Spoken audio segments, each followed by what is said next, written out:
Most men aren't afraid of hard feedback. Most times they expect it. They just want to know it's coming from someone who believes in them, not someone who's judging them. Because down deep, men crave honesty. They want to be challenged, but with respect. They want someone to hold up a mirror, not a magnifying glass. Welcome to Mr. Health, Mind, Body, and the Bedroom, the podcast where we cut through the silence and get real about men's health. I'm Dr. Mike, certified sex therapist and men's mental health expert. Around here, we're not sugarcoating the tough stuff. From performance anxiety to porn use to stress, depression, and intimacy, this is the place for honest conversations, practical tools, and strategies that actually work. If you ever thought, why am I the only guy dealing with this? You're not. You're in the right place. Let's dive in.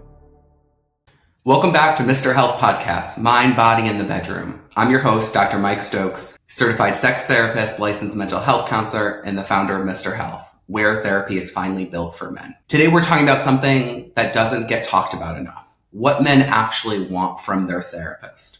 Not what the textbooks say, not what the therapy trends on TikTok say, but what real men, husbands, fathers, professionals, guys trying to hold it all together actually need when they walk into the therapy room. And I'll be honest, most of the field still doesn't get it. Therapy has spent decades trying to make men softer when what we really need is to make therapy stronger. Think about that. So if you've ever sat across from a therapist and thought, yeah, they don't get me, this one's for you. Let's start with the truth. Most men don't go to therapy until something's on fire. They call up my office and they want therapy right now. Their marriage is falling apart. Their sex life has gone flat. They're angry, anxious, are one bad day away from walking away from their job. And when they finally do sit in that chair, they don't need to be psychoanalyzed. They need help. Real, usable, practical help. But what do they usually get? A well-meaning therapist asking, so how does that make you feel? And for a lot of men, that's when the internal flip switch. For a lot of men, that's when the internal switch flips off. Because men aren't socialized to talk about emotional language. We're taught to solve problems, to act, to fix. So when a therapist doesn't meet a man where he's at, when they expect him to immediately open up, cry, process his inner child, before earning trust, he's gone, mentally checked out, goodbye. The problem isn't that men don't want therapy. The problem is that therapy doesn't always speak male. So the first thing men want from their therapist is respect. Men want to feel like the person sitting across from them respects the fact that they showed up. Because showing up is not easy. When a man walks into therapy, it's usually after months, sometimes years of carrying something really heavy alone. They fought the battle in silence. And that first appointment, that's not weakness, that's courage. So when the therapist treats him like he's broken, fragile, or toxic, it kills the process before it starts. Men want a therapist who sees them as a capable human being that has been doing the best that they can to survive in a system that doesn't really give them the emotional tools that they need. They want to feel respected, not for being perfect, but for being present. The second thing that they need, men want clarity. Men don't like ambiguity, especially when it comes to something as vulnerable as therapy. They want to know, what is the plan? What's the process? And what are we actually working on? The question I get 9 out of 10 times is, how many sessions until I'm done? Right? It's the number one question that I get on my phone consults. And of course, I tell them that, there's not a particular number of sessions until they're actually done, but really empower them to say, you're done when you feel like you're done. So you get to call the shots. You get to really identify what that's going to look like. Part of it is that men operate in systems and structure. We plan, we build, we measure progress. So when therapy feels like aimless conversations week after week, most guys feel like they're wasting time and money. Men want therapists who give direction, who can say, here's what I think is happening. Here's where we'll start. Here's what I think we can work on this week. That doesn't mean therapy has to be rigid. It means that it has to have purpose. When men see progress, even small steps, they stay engaged. When they don't, they ghost. Simple as that. The third, this is a huge one, authenticity. Men can smell fake from a mile away. They know when a therapist is reading off a script or pretending that they understand something that they don't. What men actually respond to is realness. A therapist who says, yeah, I get it. I've been there and that's hard as hell. Men don't need someone to be perfect. They need someone to be human.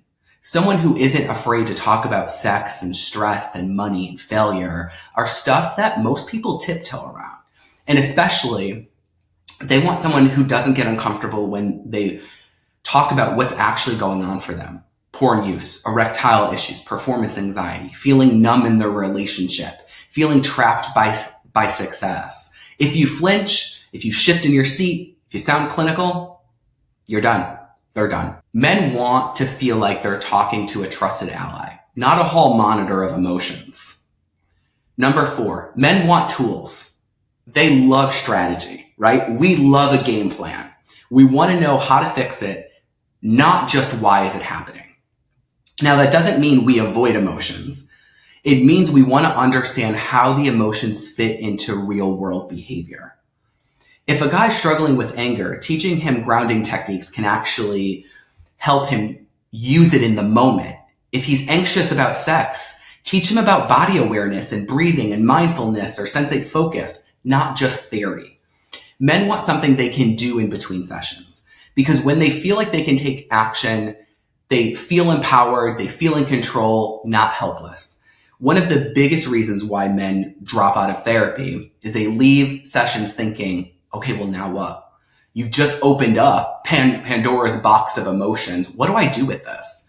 Give them direction and you're going to see them thrive. Next, men want their strengths to be acknowledged. So much of modern therapy focuses on pathology. What's wrong? What's broken? What needs to be fixed? But most men aren't walking around broken.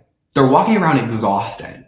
They've been taught to hold everything together. Their job, relationship, finances, without a break. They don't need to be told they're emotionally unavailable. They need to hear, you've learned how to survive, and that's worked for a long time. Let's figure out how to make it work for you and not against you. That's the difference between therapy that alienates men and therapy that transforms them. When you build on strengths, discipline, responsibility, loyalty, humor, you give them permission to grow without shame. Next, let's be real.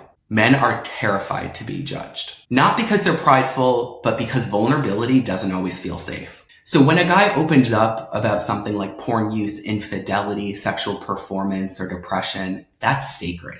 He's handing you something that he's never told another soul. He needs to know it's safe. He needs to know that you're not going to use it against him. He's not going to be mocked or misunderstood. That's why trust is the foundation for every therapeutic relationship with a man. Once he trusts you, he's going to go deep. He'll tell you about his fears, his regrets, his pain, all the stuff that he's been hiding. So if you break trust even once, he's gone. Men don't need perfection. They need consistency. Next, they need accountability. Another thing men actually want from their therapist, even if they don't say it out loud, is accountability. Most men aren't afraid of hard feedback. Most times they expect it. They just want to know it's coming from someone who believes in them, not someone who's judging them. When I work with men, I'm not afraid to say, hey, that excuse isn't working anymore. Or you say you want intimacy, but your actions aren't lining up. And they respect that because down deep, men crave honesty. They want to be challenged, but with respect. They want someone to hold up a mirror, not a magnifying glass. Accountability isn't criticism. It's a belief. It's saying you're capable of more. Let's get there. And that's powerful. Next, they need permission to be themselves. At the end of the day, that's all they want. They show up angry, tired, horny, confused, scared, without having to apologize for it. They're able to say, I don't know how to connect with my wife anymore. Or I'm scared I'm failing as a dad. Or even, I don't know who the hell I am outside of work. They want to talk about all those things without feeling emasculated. The best therapists for men create a space where masculinity isn't pathologized. It's understood because masculinity isn't the problem. Disconnection is. And when men can reconnect to their emotions, to their bodies, to their purpose, that's when therapy actually works. So that's why Mr. Health Counseling exists. We're not here to make men softer. We're here to help men get stronger in the ways that matter. More sexually intelligent, more sexually confident, more connected to themselves and the people that they love. We talk about sex, relationships, stress, work, fatherhood, all the real stuff therapists avoid and tiptoe around. Our therapists get men, we speak your language, we understand the pressure you're in, and we know sometimes being strong finally means asking for help. If that resonates with you, head over to mrhealth.com and find a therapist who gets it. This isn't therapy that makes you feel like an outsider. It's therapy that finally feels like you're home. Thanks for listening to the Mr. Health podcast, Mind, Body, and the Bedroom. I'm Dr. Mike. I'll see you next time. You've been listening to Mr. Health, Mind, Body, and the Bedroom. If today's episode hit home, make sure you subscribe so you never miss an honest conversation about men's health. Share this with a friend who needs it, because the chances are he's struggling in silence. And if you're ready to go deeper, head over to mrhealth.com for courses, tools, and resources to help you build confidence in your mind, your body, and your bedroom. I'm Dr. Mike, reminding you, you're not broken, you're not alone, you're just ready for the truth.